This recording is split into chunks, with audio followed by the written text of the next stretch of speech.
Falcons fans, buckle up, because the Atlanta Falcons just got hit with not one, not two, but three massive pieces of good news. And I'm telling you, this is the kind of momentum swing that can change the entire outlook for week one. We're talking about division rivals losing key starters, unexpected standout stepping up in camp, and a dangerous weapon finally back on the football field. And if you already weren't fired up for the football season, this triple dose of good news should get you there.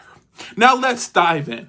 Now I will say the biggest news of today in the NFL has to be Tampa Bay wide receiver Jalen McMillan has officially been ruled out for the first 8 weeks with a neck injury. Basically, people saw him walking around today with a neck brace, and then it was confirmed by the Tampa Bay Buccaneers. This means that Tampa, when they play the Atlanta Falcons, will be without Jalen McMillan, starting receiver Chris Godwin, starting All-Pro safety Antoine Winfield Jr., and starting All-Pro lineman Tristan Wirfs. Now, let me be clear. I will say this. Let me take 2 steps back. I don't ever wish injury on anyone. I really don't. But these players being out is massive news for the Atlanta Falcons. Tampa Bay is now forced to rely heavily on rookie wide receiver Emeka Egbuka alongside Mike Evans. And here's why that matters. The Falcons are still figuring out their nickel corner spot, and they're still trying to shore up what has been considered a shaky secondary. Facing a division rival without 2 starting receivers gives Atlanta a huge advantage right out of the gate. I will say this as well. This allows Jeff Ulbrich to be more creative because he's not keying on 2, 3, 4 receivers. He's keying on 1, maybe 2 receivers. And if he's able to build pressure and call up plays that would give pressure while also knowing that he could roll a safety over Mike Evans and still have enough to cover Emeka Egbuka, that is a really good plan going forward, and that's a win, I think, for Jeff Ulbrich. So this opportunity is huge for the Atlanta Falcons week one. Let's see if they can seize it, and let's see if they can set the tone early in the NFC South. Now let's move on to the good dose number 2. And this is all about Natron Brooks. Even in what reporters called a sloppy practice yesterday, Natron Brooks stood out as the bright spot.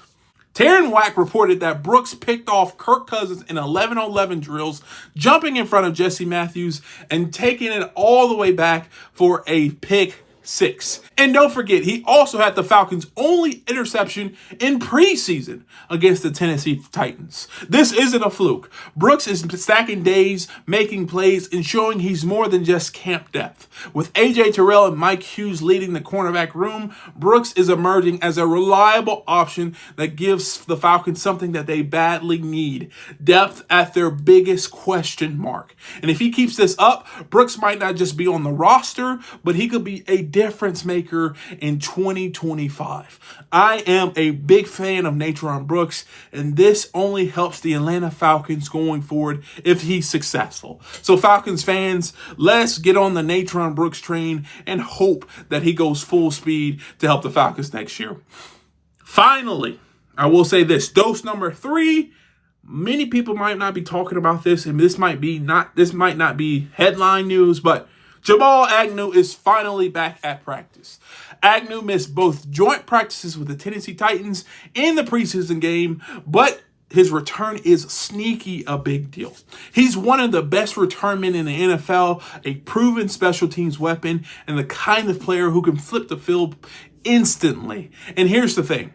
For a young team still trying to secure and find his offensive identity, special teams can swing momentum early in the season. Having Agnew healthy and back in the fold gives Atlanta an edge in the phase of the game that often gets overlooked. I also will say this, a lot of people are giving Raheem Morris a lot of strife because he's not playing the starters in preseason. That's fine. A lot of people are also saying the Atlanta Falcons will start off slow because a lot of their starters aren't playing in the preseason. That's fine. At the end of the day, Jamal Agnew being back helps the Atlanta Falcons because if they start off slow, offense and defense, you have that special teams. And you know, to win football games, you have to be good in all 3 phases. At least the Atlanta Falcons can say they'll have special teams on a lock, which could help them get over the hump if they're struggling on offense or if they're struggling on defense. So There you have it, a triple dose of good news for the Falcons. Tampa Bay losing multiple starters for week 1, Natron Brooks stepping up in big way, and Jamal Agnew back on the field.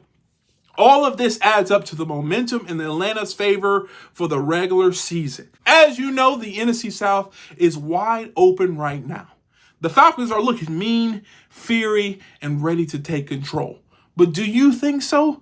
Leave a comment down below. Let me know if you think these 3 things are good for the Atlanta Falcons going forward. And also, leave a comment down below. Let me know how you think they will do week 1 against the Tampa Bay Buccaneers. And if you enjoyed this video, please do me a favor. Hit the thumbs up, subscribe, and turn on post notifications.